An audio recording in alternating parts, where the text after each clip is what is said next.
اور 45۔ نحمدہ ونصلی ونسلم علی رسولہ الکریم، اما بعد فاعوذ باللہ من الشیطان الرجیم، بسم اللہ الرحمن الرحیم۔ وَلَقَدْ جَاءَ آلَ فِرْعَوْنَ النُّذُرُ كَذَّبُوا بِآيَاتِنَا كُلِّهَا فَأَخَذْنَاهُمْ أَخْذَ عَزِيزٍ مُقْتَدِرٍ۔ أَكُفَّارُكُمْ خَيْرٌ مِّنْ أُولَئِكُمْ أَمْ لَكُمْ بَرَاءَةٌ فِي الزُّبُرِ أَمْ يَقُولُونَ نَحْنُ جَمِيعٌ مُّنتَصِرٌ سَيُهْزَمُ الْجَمْعُ وَيُوَلُّونَ الدُّبُرَ۔ صدق اللہ العظیم۔ وَلَقَدْ اور تحقیق جاء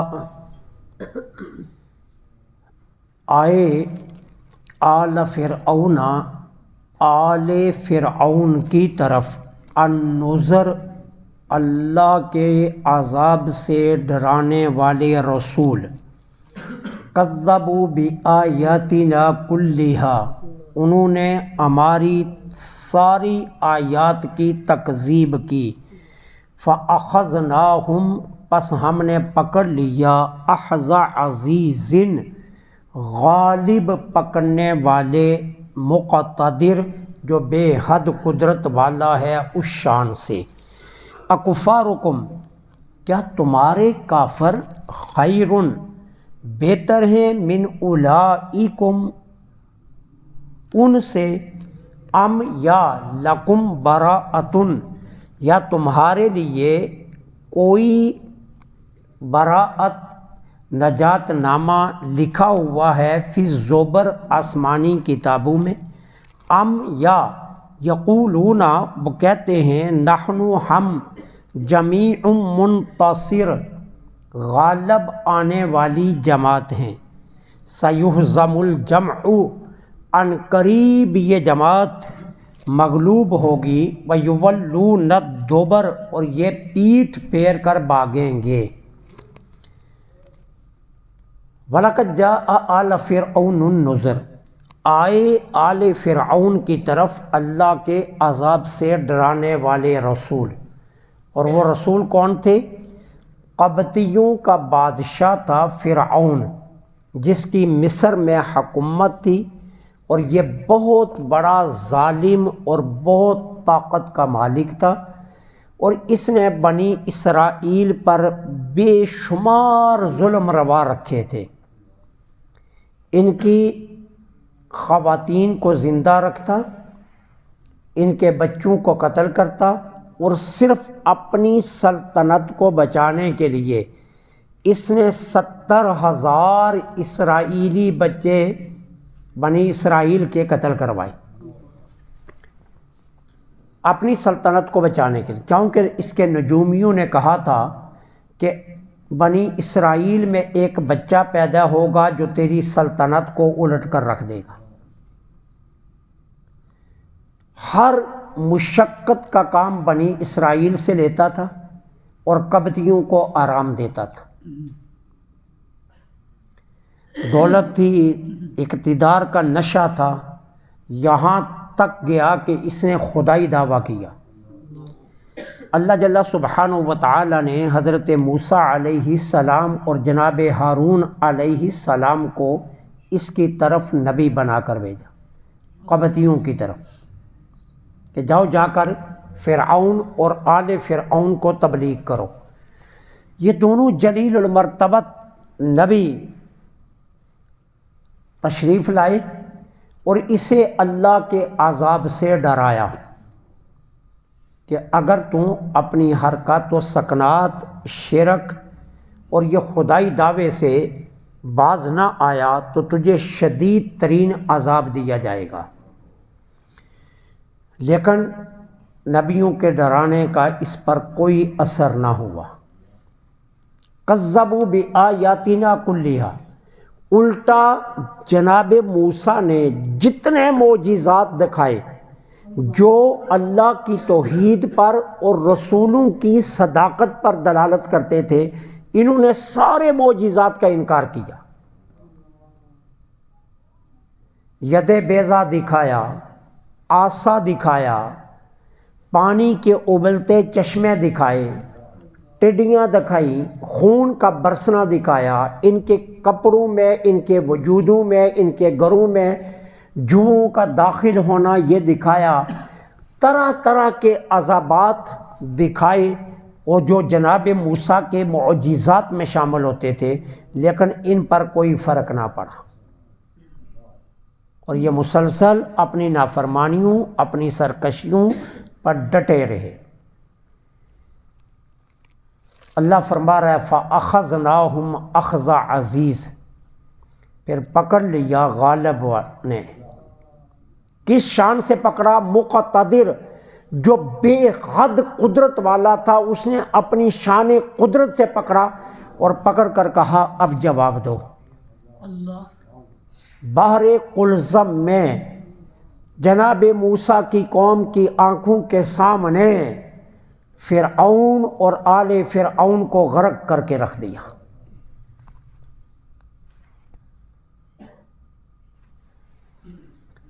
کہ مجھ سے مقابلہ، میری ذات سے مقابلہ، یہ ممکن ہی نہیں ہے۔ مجھ سے زیادہ طاقت قدرت والا تو کوئی ہے ہی نہیں، مجھ سے بڑا غالب تو کوئی ہے ہی نہیں، اور جو مجھ سے مقابلہ کرنا چاہے وہ بچ کر چلا جائے، یہ ممکن بھی نہیں ہے۔ کہا ہم نے اپنی بے پناہ قدرت کی شان سے پکڑا، اور اتنی شان سے پکڑا کہ ہم نے کہا اب ہے جرت تو چھڑا کر دکھا دوں، لیکن تم چھڑا نہیں سکو گے۔ اور پھر کس طریقے سے مارا؟ اسی بحر قلزم میں موسیٰ کو راستے دیے اور ان کو غرق کیا، اور پھر پانی کو حکم دیا کہ فرعون کی لاش کو کنارے پھینک دے، اور پھر اسباب ایسے بنائے کہ قیامت تک اس کو عبرت کی نشانی بنا کر رکھ دیا گیا۔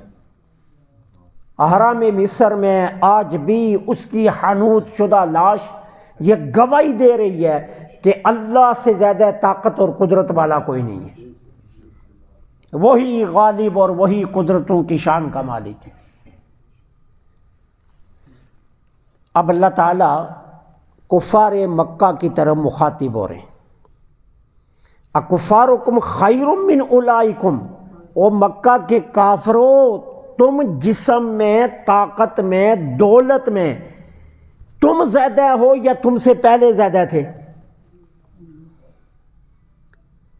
جسمانی طاقت تمہاری زیادہ ہے یا ان کی زیادہ تھی؟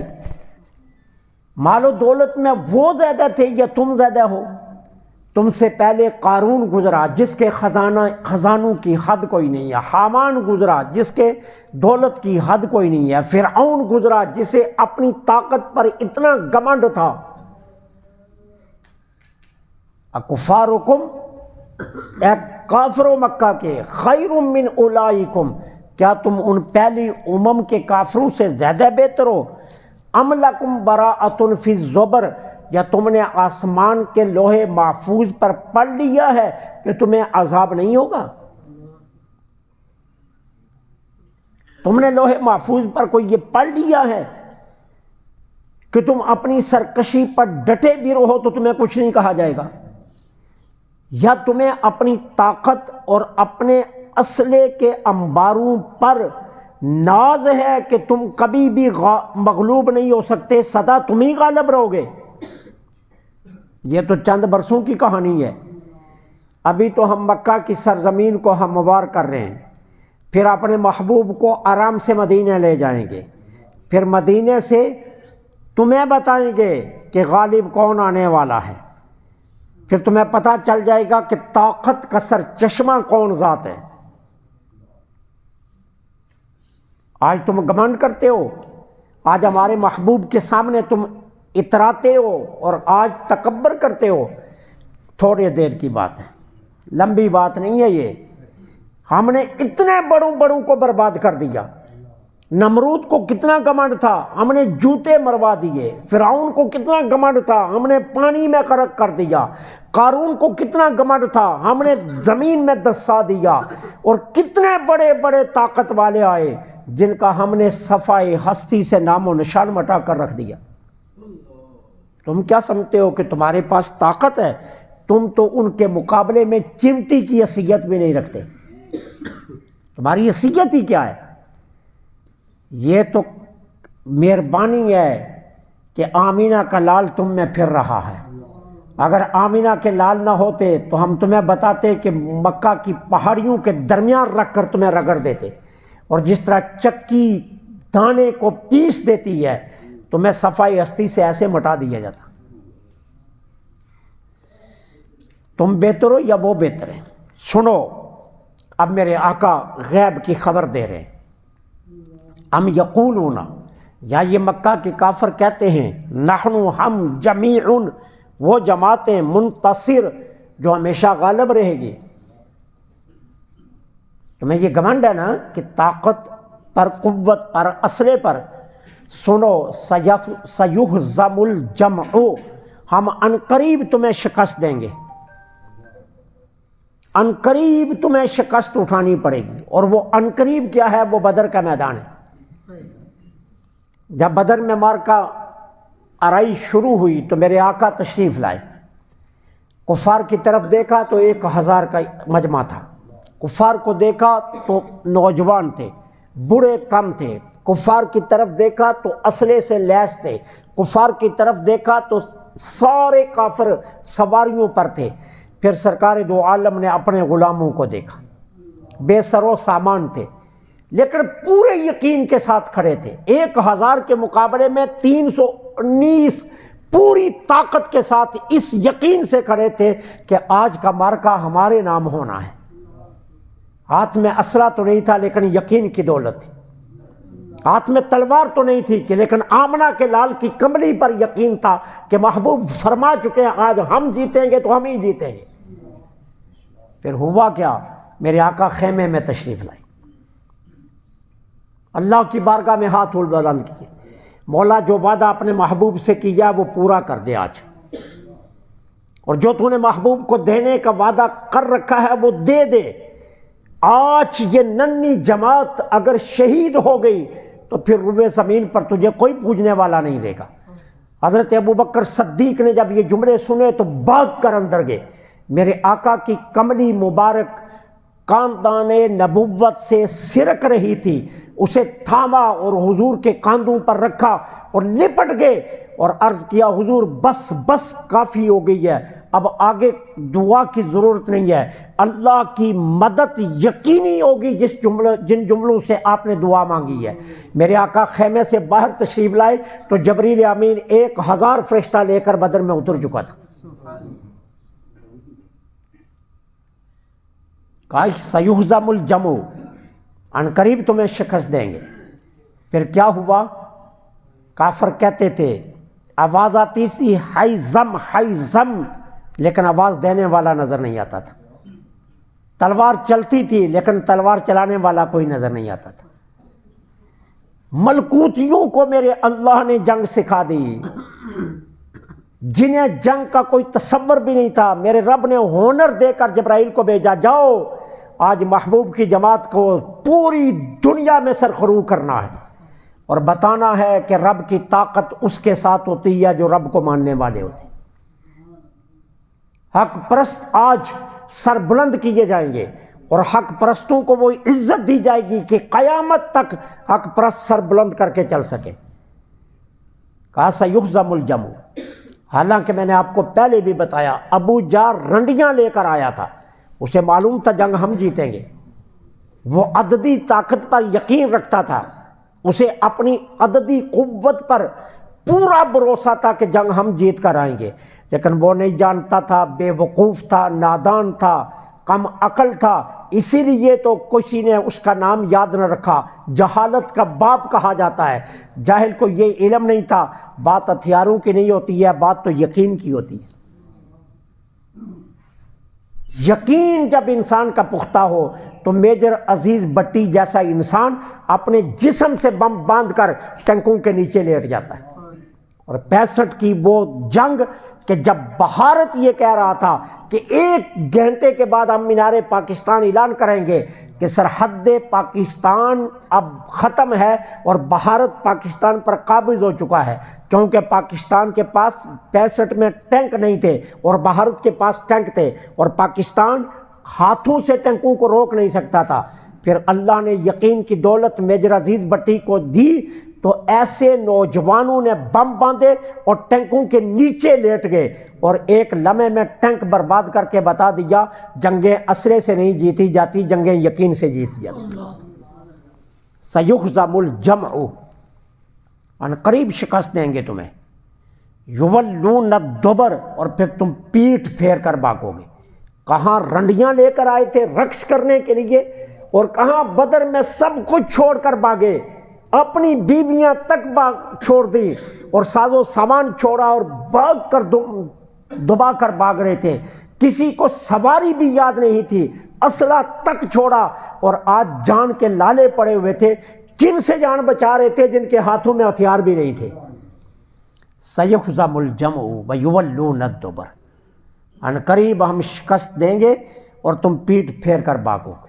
اس لیے اللہ فرماتا ہے انتم الاعلون ان کنتم مؤمنین، تم ایمان والے بن جاؤ، دنیا پر طاقت تمہاری رہے گی، تم ایمان والے بن جاؤ، غالب تم ہی رہو گے، دنیا کی کوئی طاقت کوئی اسلحہ تمہیں سرنگوں نہیں کر سکتا، شرط یہ ہے کہ تم ایمان والے بن جاؤ۔ میں نے جمعۃ المبارک کے خطبہ میں بھی آپ کو بتایا تھا کہ جب حضرت علی المرتضیٰ اور سیدنا حضرت امیر معاویہ کے درمیان جنگیں چل رہی تھی تو اس وقت روم سپر پاور تھا، اور روم نے اس موقع کو غنیمت سمجھا اور اس نے خط لکھا علی المرتضیٰ کو، میں مکہ پر حملہ کرنے لگا ہوں اور مکہ کو تہس و نیس کر دوں گا، خانہ کعبہ کا نام و نشان مٹا دوں گا، عمارت کعبہ کو میں برباد کر دوں گا۔ سیدنا امیر معاویہ تک یہ خبر پہنچی تو آپ نے اس خط کا جو جواب لکھا اس نے کہا دنیا کے کتے، یہ لفظ لکھے سپر پاور کو، دنیا کے کتے تو کیا سمجھتا ہے کہ میں اور علی الگ الگ ہیں؟ ہم ایک ہیں، تو رخ کر، میں علی کے کاندھے سے کاندھا جوڑ کر تیری اینٹ سے اینٹ بچا دوں گا۔ روم کو پھر جرأت نہیں ہوئی ہے بیت اللہ پر حملے کی، اس نے کہا نہیں، مسلمانوں کو نہیں ہرایا جا سکتا۔ سیہزم الجمع ویولون الدبر، ان قریب شکست دیں گے اور تم پیٹھ پھیر کر بھاگو گے۔ اللہ سے